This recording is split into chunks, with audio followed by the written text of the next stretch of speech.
Os senadores de oposição ao presidente Lula, eles estão se articulando no início aí do ano legislativo para tirar do papel a norma e a lei que fixa mandatos de ministros do STF, Supremo Tribunal Federal, e eles querem agora que tenham mandatos. A relação da Corte com o Congresso foi um tema bastante abordado nos últimos anos. Houve aí uma cisânia, digamos assim, se não foi coisa pior, né? Mas os senadores estão arquitetando aí para debater essa proposta. Atualmente, os ministros do STF, eles têm mandato vitalício, com aposentadoria compulsória aos 75 anos. Por esse critério, o atual presidente da República ele poderá indicar 2 novos integrantes da Corte durante o mandato dele, porque tem aposentadorias vindo por aí. Ricardo Lewandowski, em maio, e a atual presidente, a Rosa Weber, em outubro de 2023. A proposta de emenda à Constituição de 16 de 2019, de Plínio Valério, do PSDB. Ela propõe fixar o mandato de ministro do STF em 8 anos, sem a possibilidade de recondução. O texto do Tucano é o mais antigo, elaborado por um senador em exercício. A proposta também estabeleceria o prazo de 1 mês depois do surgimento da vaga no tribunal para o presidente da República fazer a indicação. Se o chefe do Executivo perdeu o prazo, quem indica é o próprio Senado da República. Nos bastidores, correm que Sérgio Moro está estudando propostas e apoia esse debate. E o ex-vice, o ex-vice-presidente, o Hamilton Mourão, também em entrevista já deixou claro que apoia essa intenção. Por falar no Mourão, só para constar também, tá, gente? A informação do final de semana é que o Mourão também gastou bastante com cartão corporativo.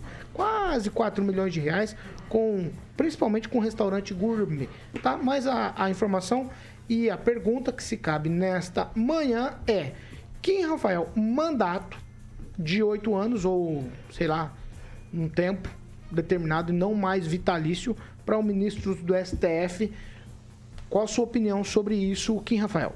Eu acho uma proposta muito boa, assim como a prisão em segunda instância, também o foro privilegiado, e tem alguns senadores que já compraram essa briga, né? Nós sabemos que o Senado Federal hoje tem maioria na sua oposição a esse governo, e acredito que pode ser, sim, uma questão de discussão de vários desses assuntos, inclusive essa questão mesmo do mandato de 8 anos para ministro do STF, e que possa realmente avançar. Só que daí a gente lembra do Supremo Tribunal Federal, né, de alguns ministros que acabam interferindo, né, no Poder Legislativo. Como um exemplo, né, o Luiz Roberto Barroso, que na época lá do voto auditável, ele foi lá, fez reuniãozinha dentro do Congresso, que daí surgiu aquelas gravações meio duvidosas, mas ele estava lá se intrometendo. A prisão do Daniel Silveira, antes mesmo de reformar com a Câmara lá depois, antes tinha sido decretada a prisão. Então, assim, infelizmente, vai ter uma guerra, né, entre os poderes aí para avançar qualquer tipo de proposta que vá alterar os quadros do Supremo Tribunal Federal. Porque é interesse escusos, interesses deles que não sei se eles preferem o mandato ao invés de ser vitalício. Luiz Neto. Paulo, uma proposta interessante, né? A gente sabe que os governos escolhem conforme a conveniência de seus pensamentos, seus grupos políticos, assim como não foi diferente no último governo, que indicou 2 ministros ao STF e fez as suas escolhas aí mediante ao que acreditavam, e foi aprovado aí pelos senadores, porque a maioria é composta normalmente por aqueles que estão no governo, que são aliados ao governo, senão não aprova as propostas aí de interesse da presidência da República. Acho que essa medida, ela coloca lisura no processo e também coloca questionamentos sobre a postura desses ministros e as ações que eles praticam durante o seu mandato, tendo a consciência de que podem sim responder posteriormente às suas ações, assim como o presidente da República, né? Foram abertas algumas ações contra o ex-presidente Jair Bolsonaro, que assim como os ministros devem também responder por suas ações, aquelas que são questionáveis e que não estão em conformidade com a lei.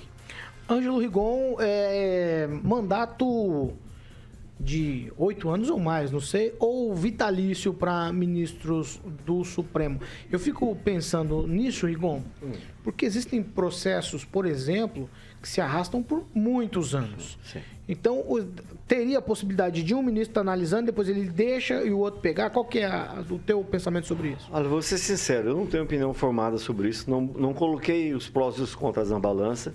Mas eu acho que antes disso, ou concomitante com isso, junto com isso, teria que acontecer uma reforma, uma adequação do Poder Judiciário, justamente para impedir que juízes, ministros, desembargadores sentem em cima de processos e analisem somente quando quiserem, né? Há determinados casos que não, quando você pede vista, o prazo, acho que nem existe prazo para devolver, para revogar mandado. Então, eu acho que primeiro seria uma reforma no judiciário que incluísse até essa questão do mandato, que é mais política que judicial, mas não tem, em princípio, opinião formada. O que eu acho é que, independente do cara ser nomeado para um mandato de 8 anos, ou mais ou menos, seria interessante igual a senador, ou ser vitalício, que ele não sentasse em cima de processos. Acho que esse é o principal caso. Esse é o mais importante, é o que mais me preocupa. Pamela Bussolini. Essa restrição de um mandato, né, de 8 anos ajudaria nisso que o Rigon está falando, porque a gente sabe que tem muitos juízes aí, principalmente, né, nas altas cortes, que realmente, né, pedem vistas ou fica ali, né, entre uma tramitação e outro processo parado. Então, em 8 anos, uma das partes ficar aí cevando peixe de um e de outro que entra, aí já fica mais complicado. Coibiria isso. Agora, eu sou muito a favor dessa proposta. Eu penso que essas benesses que o Supremo tem, como, por exemplo, cargo vitalício, né, e existe isso no judiciário, já tem se mostrado que não é algo saudável para o Brasil, né? Nós temos aí juízes que vão passar quase uma vida ali dentro do STF. Então, essa segurança toda acho que não é interessante. E outra coisa... Paulo, eu penso o seguinte, no fim ali do mandato, como eles já estão com certa idade, muitos ficam meio lelé, meio gaga da cuca, né? A exemplo do Ricardo Lewandowski, que participou nesse final de semana de um evento do MST. Então, se a gente pensar que um juiz em exercício, né, vou tratar ele como juiz comum, que deveria tem ações ser no STF, do MST. Ele está em exercício ali. Então, assim, ele participar de um evento totalmente partidário, de um órgão, né, vou fazer uma instituição ali que já cometeu vários crimes. Como que ele, no futuro, vai julgar uma ação aí de demarcação de terras, por exemplo? Então, é muito absurdo. Carmen Lúcia também participou de uma live sobre a maconha. Então, assim, eles... Não sei se é a idade, né? O que acontece, que a pessoa esquece, inclusive, as regras que ele tem que cumprir para estar naquela corte. Então, talvez essa limitação aí de 8 anos, a gente não veja esse tipo de bizarrice acontecer. Eu olho aí com muita estranheza certas coisas, também estão derrubando aí a coisa julgada. Então, talvez essa questão aí de manter o mandato em 8 anos seria algo saudável, sim, para o nosso país. Agnaldo Vieira. Eu sou a favor de limitar realmente, e seria um bom começo, 8 anos, né? Mas eu sou mais defensor da tese de desembargadores chegarem ao STF e não ser uma carreira jurídica, né? Por que o STF, onde todas as decisões, né, em sua maioria... Seria o topo da carreira, nesse caso que você está sugerindo. Porque você tem todo um trâmite jurídico de qualquer ação que pode chegar ao STF, às vezes alegando constitucionalidade ou não, porém nós vemos vários casos chegarem até ao STF de coisas corriqueiras, né, que você tem esse espaço de recurso para chegar até lá. Então, por que todo um trâmite é feito por juízes, desembargadores, e no STF são indicações que pode não ter um jurista lá. Você pode ter uma pessoa com um notável saber jurídico, que pode ser qualquer pessoa. Médico, qualquer profissão. Se alguém falar, só passar pela sabatina, que é horrível essa sabatina, né? Ninguém... Não fala nada jurídico. Eu nunca vi nenhum sabatinado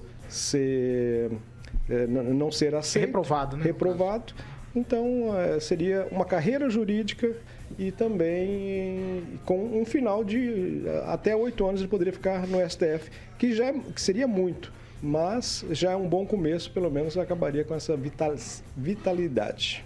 Eu acho que não é nem questão da idade, Pamela, mas sim da militância, da onde eles vieram, né? Da onde eles nasceram politicamente e por que eles foram indicados. Então é aí que está o problema. E aí entra foro privilegiado e o mandato. Porque o foro privilegiado tira deles, das mãos deles, né, ações políticos, do Congresso inteiro e de outros também, né, deputados, enfim, estaduais e os outros que têm foro privilegiado. Então, eu acho que, tirando esse foro privilegiado do STF, diminuiria, sim, questões políticas. Um tribunal político, talvez, parcialmente deixa de existir, porque há interesses políticos. Infelizmente, nós tivemos ali a Lava Jato, que era o relator Teori Zavascki. Teori Zavascki faleceu, entrou Alexandre Moraes. Depois a relatoria foi para o Edson Fachin e aí acabou com a Lava Jato. Então, cada entendimento, né, tem que ser bem colocado e deixar cada vez mais um tribunal que tenha mais segurança jurídica, é o que não tem.